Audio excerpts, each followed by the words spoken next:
So, if you're like me, you probably are looking forward to The Last of Us, which comes out on January 15th on HBO Max. The series represents a years long struggle for the gaming industry to find viable gaming to TV or gaming to film products. It's been notoriously difficult for games to adapt into feature films.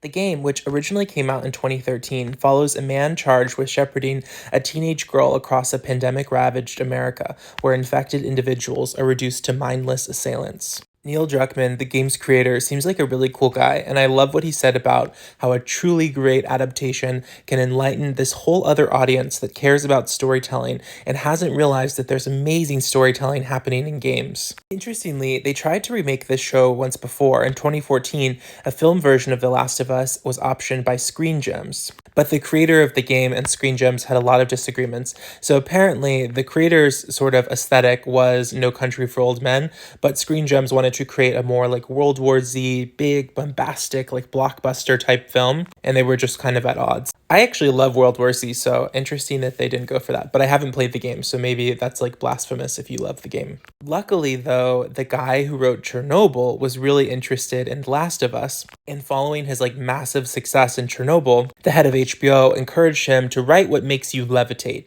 And very sweetly, after the two met, the creator of the game and the guy who wrote Chernobyl, he wrote to the head of HBO and was like, "I'm currently levitating." Thus, this adaptation was born. I'm so excited to watch it. If you're curious about learning more about The Last of Us, the creation of this, and if you're interested in learning more about The Last of Us, the creation of the game, the creation of the show, and the history of the game creator, definitely check out this New Yorker article by Alex Barish. It's super fascinating and it's really detailed.